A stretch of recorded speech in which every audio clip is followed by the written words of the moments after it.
Quiero agradecer en general a la audiencia porque veo que ha venido bastante gente y en particular al presidente del Ateneo, que he visto que ha venido a escuchar mi conferencia.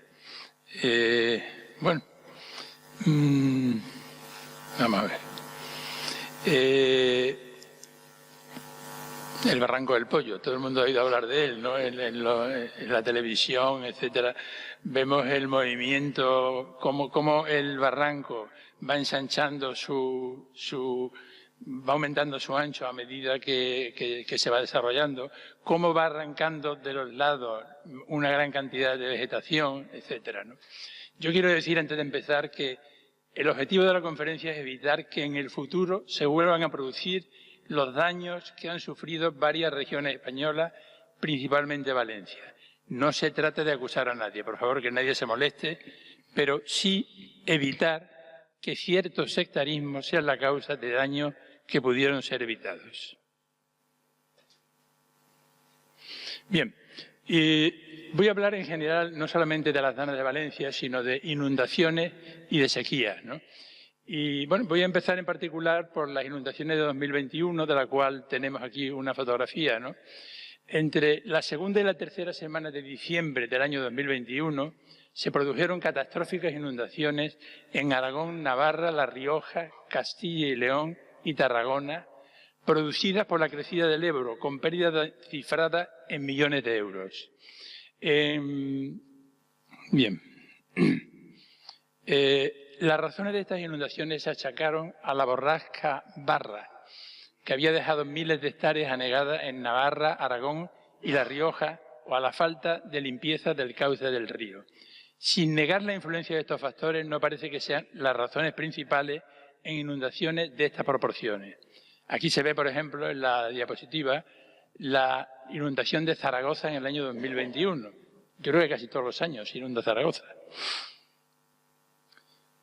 Seguimos con las inundaciones del Ebro. Pero es que además inundaciones semejantes se repiten cada cierto número de años sin que se les ponga ningún remedio. Dejando aparte las grandes inundaciones históricas de 1643, 1775, 1871 y 1961, las ha habido en años más próximos, como 2013, 2015 y 2018. Puede leerse, por ejemplo, el periódico Aragón Digital del 17 de diciembre de 2021, que las detalla, ¿no? Aquí se ve, por ejemplo, la inundación del año 2015 a su paso por Gallur, en Zaragoza. Y por estas razones es interesante echar una mirada retrospectiva a las medidas que han tratado de tomar los gobiernos anteriores. En el año 1993, el ministro de Felipe González, José Borrell, presentó el Plan Borrell, un trabajo técnico excelente que interconectaba, entre otros, el Ebro al Levante español y que no se salió adelante por falta de acuerdo con el Partido Popular. Bien, cuando llega al poder el Partido Popular en 1996 retoma el trasvase del Ebro en el Plan Hidrológico Nacional de 2001, que incluía la construcción de numerosos embalses de regulación en la cuenca del Ebro que hubieran evitado sus inundaciones, pero no salió adelante porque el PSOE y los partidos gobernantes en Cataluña, PSC, ERC y CiU, lo tumbaron en 2004 y propusieron la desalación para el problema de la sequía. Pero la desalación es inadecuada por su elevado coste para el riego y solo válida para el abastecimiento humano, sin dar tampoco solución a las inundaciones, naturalmente. La falta de un gran pacto de Estado entre los dos grandes partidos nacionales sobre el agua ha llevado a esta situación. Según el diario El Debate, el expresidente Aznar ha reivindicado recientemente que el Plan Hidrológico Nacional incluía obras e inversiones en el sur de Valencia. Ya vamos entrando en el tema de las danas, ¿no? Como en la cuenca de Júcar o la presa de Cheste, de la cual hablaremos con cierto detalle, y obras en la margen izquierda del río Magro, donde está la presa de Cheste. Además, recordó que su Plan Hidrológico Nacional incluía la restitución y adaptación de los cauces naturales de los barrancos de Torrente, Chiva y Pozalet, así como del Barranco del Pollo. La Fundación FAES indica también que el anterior Ejecutivo Autonómico Valenciano suspendió por decreto la licitación de la limpieza y ampliación del cauce del Barranco del Pollo con el pretexto verde de una recuperación integral de la huerta valenciana, lo que volvió a dejar la zona sin una actuación que pudiera haber mitigado los devastadores efectos de la crecida.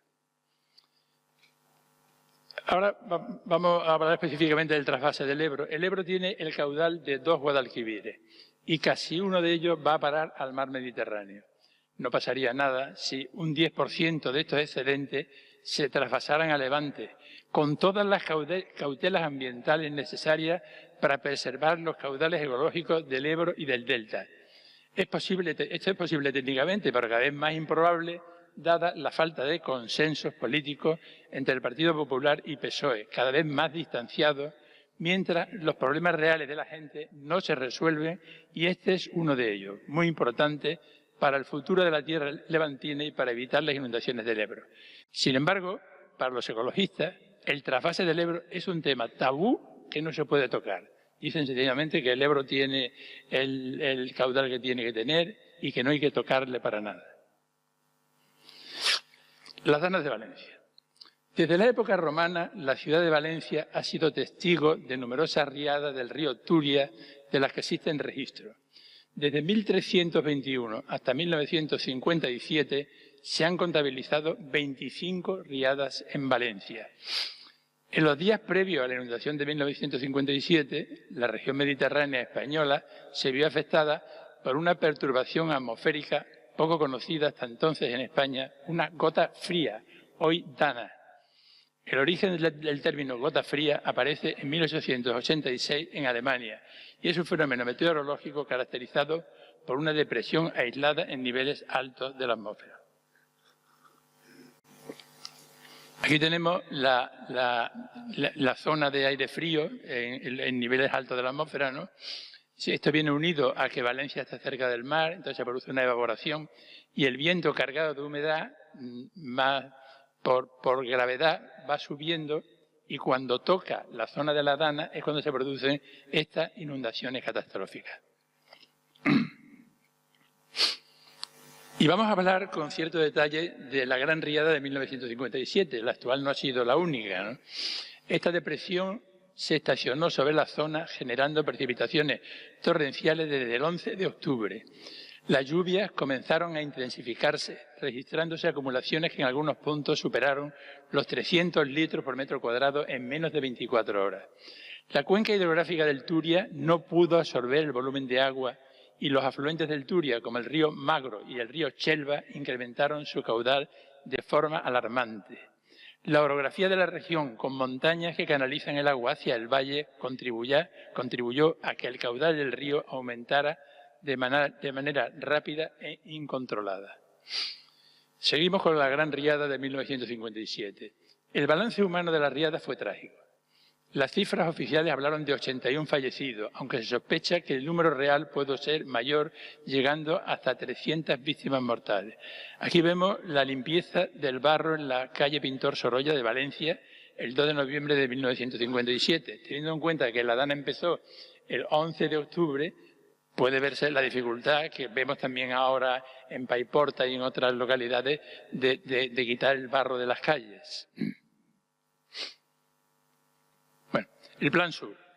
Como respuesta a la riada surgió el Plan Sur, un ambicioso plan de ingeniería civil aprobado en 1958 que tenía como objetivo desviar el cauce del río Turia al sur de la ciudad para evitar futuras inundaciones. Las obras que comenzaron en 1964 requirieron una inversión considerable. Inaugurado provisionalmente en 1969, el nuevo cauce de más de 11 kilómetros de longitud se completó en 1972 y desde entonces ha protegido Valencia de posibles desbordamientos. Aquí vemos en la actual Dana el nuevo cauce del río Turia bastante lleno de agua, pero sin poner en peligro para nada. Vemos cómo los coches circulan perfectamente por la autovía que está al lado. Bien. Los últimos 3 kilómetros de este canal causaban serias preocupaciones por la existencia de suelo orgánico blando en el terreno. Los cálculos realizados dieron los siguientes resultados. Vamos a ver cómo ya en aquella época se hizo esto con mucha seriedad, ¿no? incluso una intervención mía, ¿no? Tengo que contarla. El coeficiente de seguridad al final de la construcción era 0,72, insuficiente. Todo lo que sea un coeficiente de seguridad inferior a 1 quiere decir que los taludes, que lo que se estaba estudiando, van a deslizar, ¿no? Los asientos de la cimentación serían hasta de 80 centímetros. El tiempo necesario para llegar al 90% de la consolidación primaria, es decir, el tiempo necesario para que el suelo se fortaleciera suficientemente, sería del orden de 9 años. A no ser que se acelerara el drenaje mediante drenes de arena. Debido a la prevista socavación por una gran avenida, un grave deslizamiento podría ocurrir si la disipación de presiones intersticiales al final de la construcción no era suficiente. El coeficiente de seguridad a largo plazo era de 1,65, ya suficiente. No exagerado, pero suficiente. Y prueba de ello es cómo se ha comportado el nuevo cauce del río Turia. Un momento, perdón. Se trataba en realidad de la construcción de un canal en el sur de Valencia para desviar el Turia, evitando así los daños que las periódicas avenidas de este río han causado a la ciudad. Tengo que hablar, mi intervención en el Plan Sur, intervine en él, se ve que tengo mucha edad y pude intervenir. Al entrar en el laboratorio de geotecnia del CEDES, que ha citado Rosario, en 1967, tuve el privilegio de ser elegido para ocuparme de este tema. La decisión que tomé fue introducir instrumentación, piezómetros, inclinómetros y placas de asiento, todo esto en un tramo de 150 metros del canal que se construiría por delante del resto. Es decir, iba avanzando el tramo de ensayo y si se veía que no había dificultades, se proseguía con lo mismo que se había previsto anteriormente. En el caso de que hubiera dificultades excepcionales, pues se modificaba. Vamos a hablar de los piezómetros. Hay un principio que quizá es el fundamental de mecánica del suelo, que dice que la presión que fortalece el terreno, por así decirlo, es la presión efectiva. Y la presión efectiva es la presión total menos la presión intersticial, es decir, la presión del agua, fundamentalmente, ¿no? En suelos parcialmente saturados es más complejo, menos la presión del agua. Entonces, la presión del agua está con signo negativo y, por tanto, es negativa, muy negativa para la estabilidad de los taludes, ¿no? En esta fotografía se ven piezómetros de cuerda vibrante, que son quizás de los más usados. Entonces, el medir la presión del agua es fundamental para saber cómo se está desarrollando una obra. Los inclinómetros. Inclinómetros son unos tubos ranurados que se introducen en el interior del terreno y por ello se introduce una sonda que va midiendo, en realidad lo que va midiendo es la inclinación del tubo. Por integración de estas inclinaciones del tubo se obtiene la deformada del tubo. La deformada naturalmente indica si el tubo se mantiene prácticamente vertical y en su sitio, bueno, vertical y además en la posición que tenía, todo va bien, si no, todo iría mal, ¿no? Las placas de asiento son unas placas que se introducen en el interior del terreno. Bueno, no tengo aquí nada especial. Sigo con mi intervención en el Plan Sur. El estudio se presentó al 7º Congreso Internacional de Mecánica del Suelo que tuvo lugar en Ciudad de México en 1969. La referencia es Justo JL, Instrumentation of a New Channel in Soft Ground, volumen 2, páginas 599 a 607. Si alguien tiene curiosidad lo puede ver ahí. Es una publicación fácilmente conseguible. Yo la tengo. La conclusión fue que la permeabilidad in situ era muy superior a la medida en laboratorio, a la que corresponde el punto 3 anterior, y que como consecuencia no fue necesaria la utilización de los drenes de arena en la cimentación, lo que hubiera encarecido mucho la obra. Bueno, a ver. Este es el terreno blando del que hemos estado hablando, ¿no? Y peligroso. Hay un término que se utiliza en mecánica del suelo que se llama la distancia de drenaje. La distancia de drenaje es la máxima distancia que tiene que recorrer una partícula de agua para salir al exterior o para alcanzar un punto con una presión de agua, una presión intersticial muy pequeña.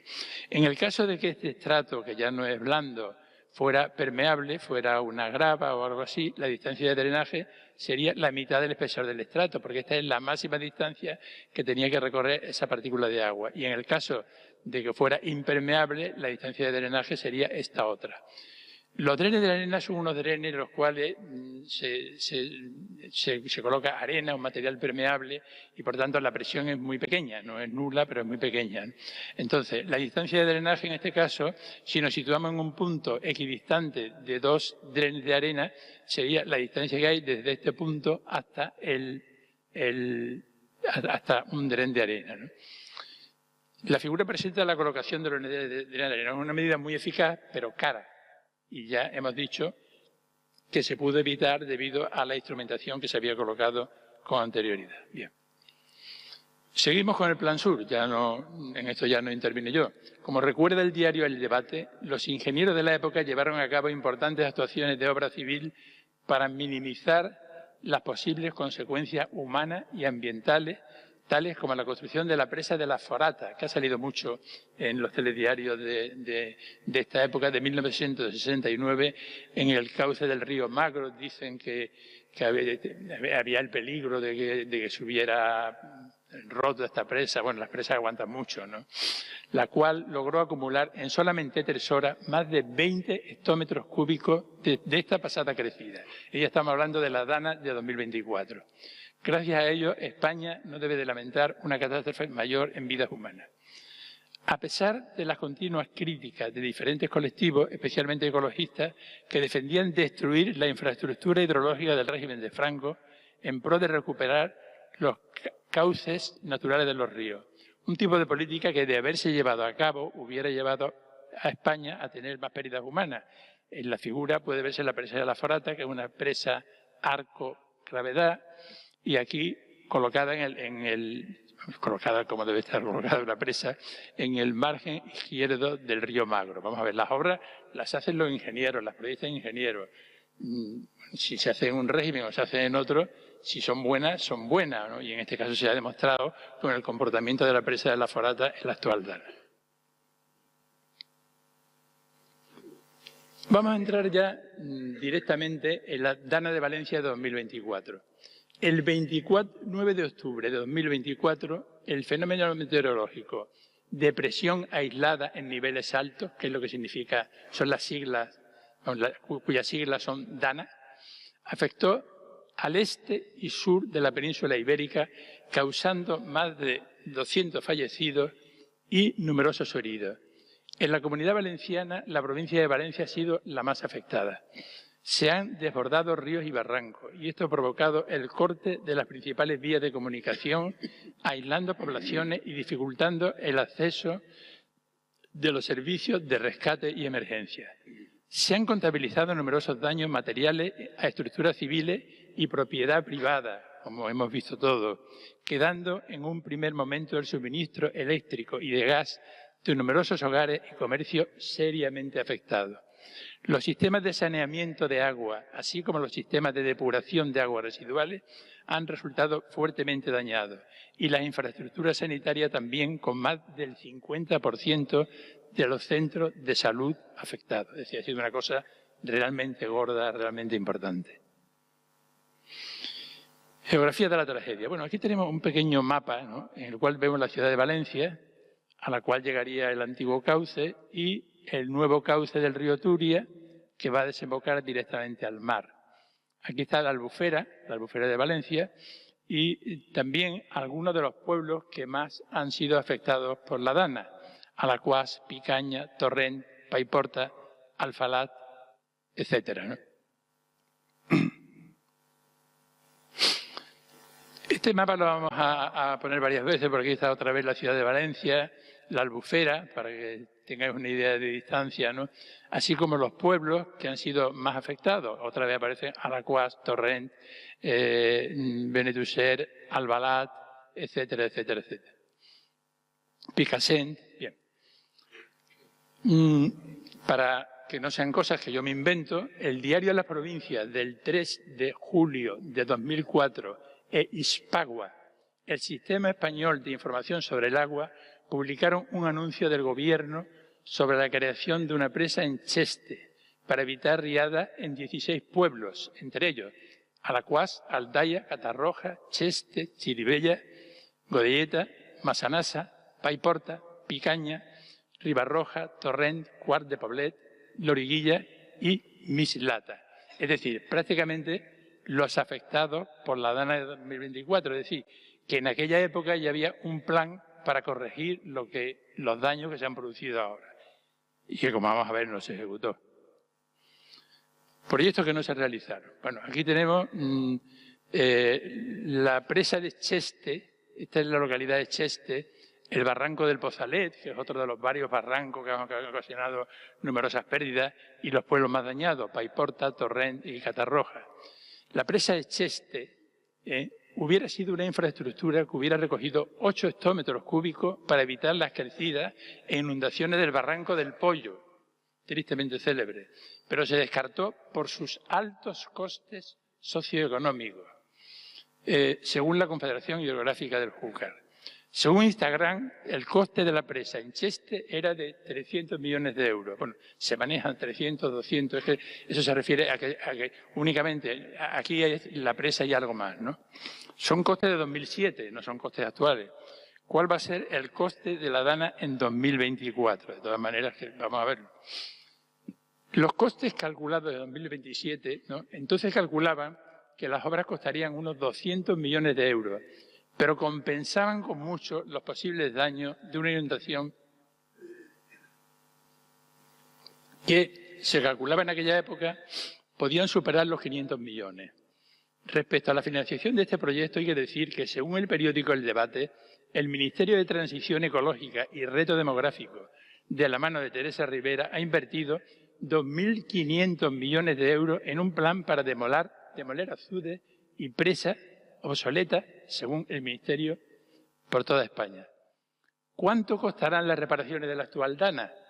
Solo la reconstrucción de las infraestructuras de comunicación superará los 2.600 millones de euros, según el diario La Razón. La demolición de presas. España encabeza las listas de demolición de presas en Europa. Entre 2021 y 2022 se derribaron 256 presas en España, casi el 50% de toda Europa. Aunque la cifra resulte abrumadora, hay que decir, con orden a la verdad, que casi la totalidad de las presas derribadas eran azudes y pequeños muros de 2 metros. El derribo de presas responde todo hay que decirlo, a una directiva europea en el ámbito de la política de agua inscrita en la Agenda 2030. El propósito es preservar, dice, de la Agenda 2030, la fauna, flora y la biodiversidad y asegurar la libre circulación de salmones, esturiones y otras especies. Sin embargo, para esto hay que decir que en muchas presas existen escalas de peces. Por las escalas de peces los salmones suben perfectamente. La presa para que se vea que no estamos hablando de una cosa anónima, ¿no? Ya con nombre, de Yecla de Yeltes en Salamanca ya es historia, ya la demolieron. Así como la presa do Inferno. Esta no es de 2 metros, esta es de 11 metros de altura en Pontevedra, y la presa Oceca en Guadalajara. Bien, seguimos con la demolición de presas. Aquí está la demolición, esta es la presa de Toranes, ¿no? De la presa de Toranes en Teruel fue disputada por los vecinos, que no quieren que se demuela, que reivindicaron su aporte de agua para el regadío, la lucha contra incendios y su atractivo turístico. A día de hoy, la propuesta de declaración como bien de interés cultural fomentada por los vecinos para su protección fue rechazada por las anteriores Cortes aragonesas y en sentencia del Tribunal Superior de Justicia se ordenó su demolición, sentencia que aún puede ser recurrida. Bueno, alguien puede pensar, ¿qué tienen los jueces contra las presas, por favor? Los jueces no tienen nada contra las presas.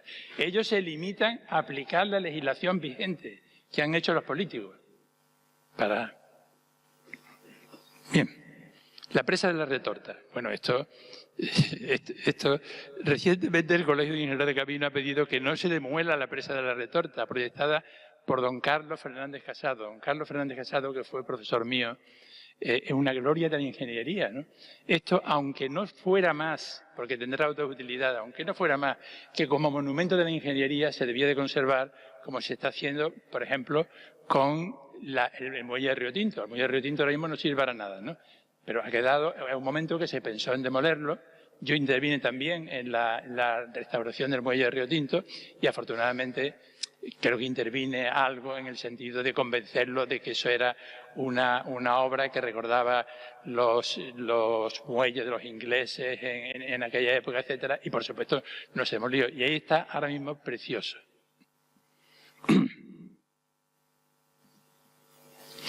Vuelvo a poner el mapa de antes, ¿no? Con la ciudad de Valencia, la Albufera y algunos de los pueblos que se han visto afectados, ¿no? Alacuás, Torrent, Benetússer, Albalat, Alfafar, Catarroja, etcétera, ¿no? Estamos hablando de la construcción de la presa de la Retorta, que hemos hablado antes. De hecho, este plan fue comunicado, la construcción de la presa de la Retorta, por la Confederación Hidrográfica del Júcar para acabar con las inundaciones de 16 localidades, puesto que la comarca de la Huerta Sur ha sido históricamente una de las más castigadas por las crecidas. Sin embargo, Cheste nunca se construyó. La presa de Cheste, que hubiera evitado gran parte de los daños, nunca se construyó. Ni se llevaron a cabo las actuaciones requeridas para evitar este tipo de desgracias.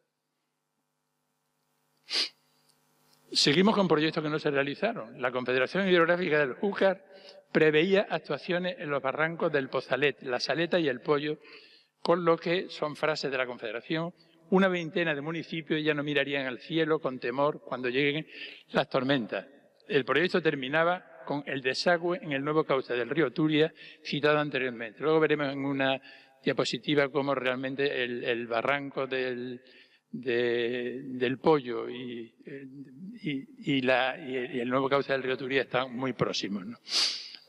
Hay otra cosa de la cual vamos a hablar con detalle más adelante: cómo se ha construido a esa cercanía de los barrancos. Este es el barranco del Pollo en Chiva. Y vemos las construcciones que están completamente al lado. Eso explica, claro, las plantas bajas se han inundado completamente y eso es una causa de la cantidad de muertos que ha habido, ¿no? Pero es que ha habido también un boicot a los proyectos de encauzamiento.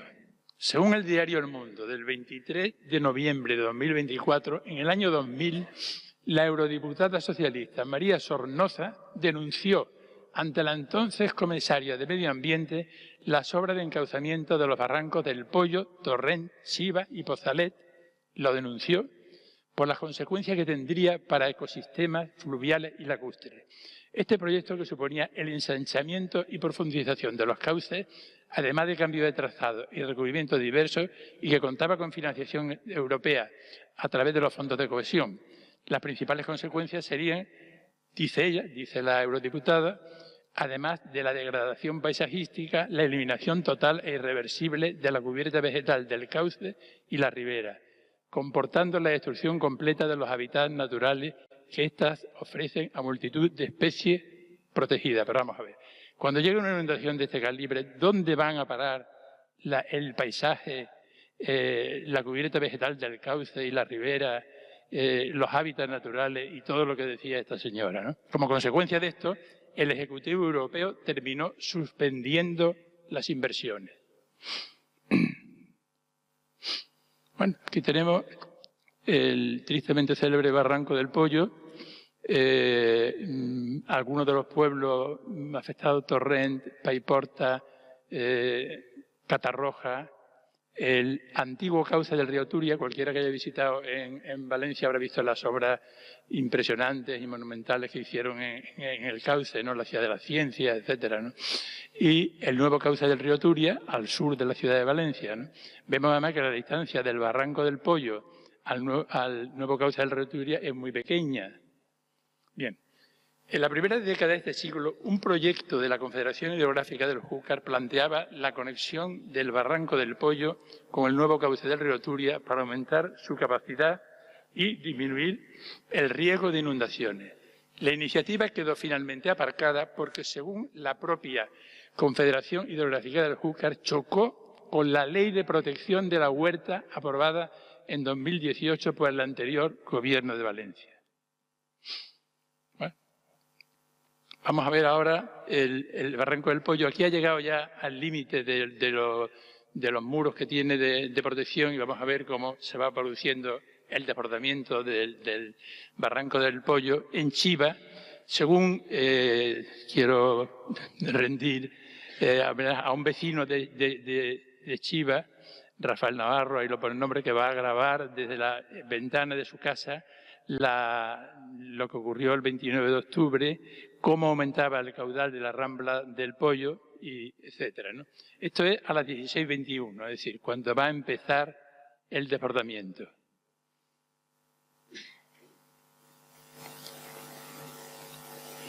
Vemos como ya el agua está totalmente desbordada, ocupando las calles, etcétera, etcétera, ¿no?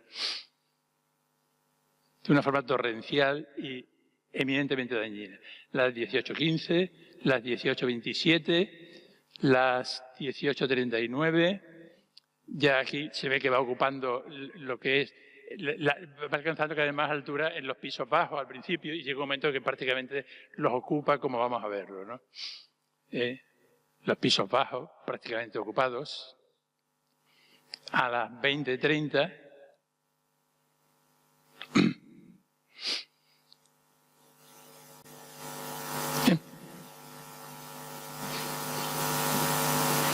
ahora vamos a ver el Barranco del Pollo a su paso por Paiporta el 29 de octubre.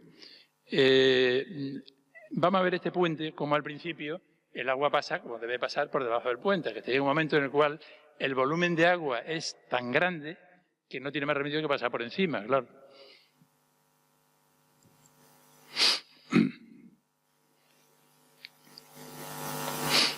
¿Ves cómo ya ahí está por encima del puente, los coches empiezan a tropezar con agua?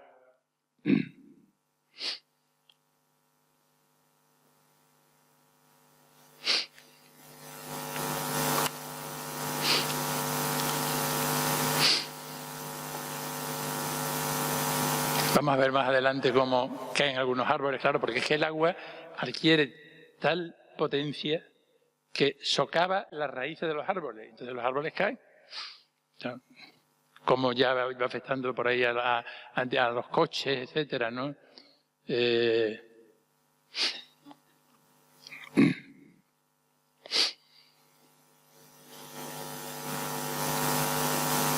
Aquí hay un árbol que se ha caído porque le han socavado las raíces, sencillamente. Lo cual indica la necesidad absoluta y total de tomar medidas, las que sean, cuanto más eficaces mejor, para evitar estas danas que son mortíferas y dañinas.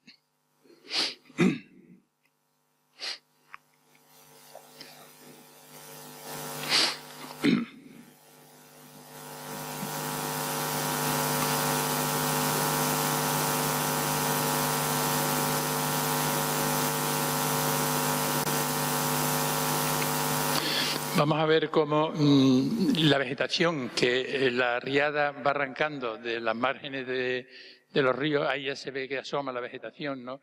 La va acumulando contra el puente. Esto ha provocado en algún sitio la rotura de una pasarela. Lo hemos visto también en televisión, ¿no? Pero bueno, no en el caso de este puente, que es más resistente.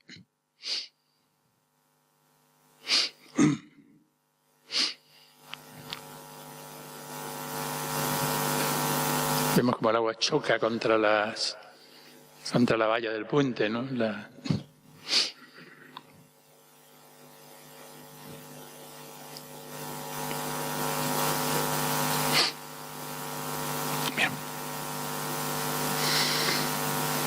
Y ahora lo que vamos a ver en esta diapositiva es el mismo puente anterior, pero se ve que está tomando en algún momento posterior, ¿no? Como la violencia de las aguas cuando se desencadenan, ¿no?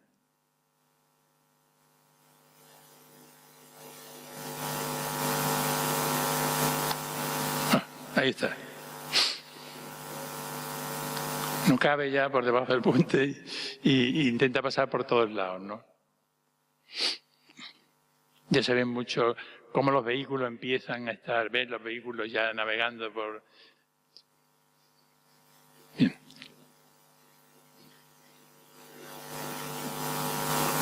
Bueno, otra cosa. Este es un problema general en toda España. Otro problema muy importante está en las edificaciones que se hacen en los cauces de los ríos y que el río acaba reclamando cualquier día. los principales culpables son los ayuntamientos que dan la licencia de obra. Aquí tenemos, por ejemplo, me parece que esto es... sí, es... bueno, pues no lo sé, la he publicado anteriormente. La proximidad del cauce, del barranco, a las casas. Y esto debe tenerse en cuenta a la hora de reconstrucción. No se puede reconstruir lo que esté roto solamente. Si tenemos el peligro de que eso que estamos reconstruyendo, otra vez en la próxima dana se vaya a ver dañado, ¿no? Bien. El 2 de diciembre de 2024, la dana fue el 29 de octubre, los ingenieros de camino, bueno, el Colegio de Ingenieros de Camino tuvo una reunión en Madrid, de la cual sacó un comunicado que voy a leer íntegramente, ¿no? Por eso lo he puesto en la diapositiva. Los ingenieros de caminos, canales y puertos de España reclamaron en su jornada del 2 de diciembre de 2024 un pacto de Estado sobre el agua, del cual no se ve ni el menor asomo de que se vaya a producir. Tras la devastadora dana del pasado 29 de octubre que causó la muerte de 222 personas, sobre todo en Valencia, por inundaciones. El presidente del Colegio de Ingenieros de Caminos, don Miguel Ángel Carrillo, apuntó que se podrían haber reducido las pérdidas humanas y los daños de la dana y lamentó profundamente que no se atendieran las recomendaciones técnicas de los ingenieros de caminos, canales y puertos sobre la construcción de las infraestructuras hidráulicas, su mantenimiento y la limpieza del cauce de los ríos. El Colegio de Ingenieros de Caminos señala que además de las pérdidas humanas, creo que son 231 muertos los que van hasta ahora y 3 desaparecidos aproximadamente, la dana ha causado 1 millón de personas damnificadas, todas aquellas que han perdido su vivienda, etcétera, ¿no? En 3 comunidades autónomas, 69.000 viviendas y 120.000 vehículos dañados, que no se sabe dónde colocarlos. Vemos fotografías, vemos los vehículos que están en un sitio, porque es que ¿quién se va a tragar eso? ¿Qué van a hacer con esos residuos? Es un problema hasta de difícil solución. Y ahora vamos a las pérdidas en el campo. Según la Federación Nacional de Comunidades de Regantes de España, la dana provocó daños en las infraestructuras que riegan 70.000 hectáreas de la Comunidad Valenciana, Andalucía y Castilla-La Mancha. Además, afectó a unas 30.000 empresas, con lo cual se acabó el trabajo para esas personas, por lo menos momentáneamente, ¿no? Y ocasionó una pérdida del tejido productivo por valor de más de 13.300 millones de euros. Y el Banco de España ha estimado que la dana restará 1.000 millones del PIB al crecimiento del cuarto trimestre del año. Bueno, ¿cómo queda el paisaje desolado después de una riada, ¿no? Un vecino pasa delante de las casas destrozadas junto al Barranco del Pollo. Una primera estimación considera que solo la reconstrucción de las infraestructuras de comunicación y la gestión de los residuos de los daños causados por la dana tendrán un coste de 2.600 millones de euros. Esta cifra ya la venimos manejando, la hemos manejado varias veces. Estamos, por tanto, ante un auténtico desastre humano, económico y material, que demuestra que invertir en infraestructuras hidráulicas es rentable desde cualquier perspectiva, y eso dice la declaración institucional del Colegio de Ingenieros de Caminos. Aquí vemos a los voluntarios limpiando una calle de Pailporta. Hace poco he firmado para que a los voluntarios se les dé el premio de no sé qué, de Príncipe de Asturias. Por otro lado, los ingenieros de caminos apostaron por revisar y mejorar los protocolos de actuación para avisar a la población de manera más eficaz. Es que aquí no se ha avisado a los, lo cual es complejo. Es complejo porque es que aquí lo que sucede es que está lloviendo en un sitio y la dana está ocurriendo en otro. Pero bueno, eso se tienen que dedicar a esmerarse en ese tema, teniendo en cuenta además que la mitad de las personas fallecidas tenían más de 70 años.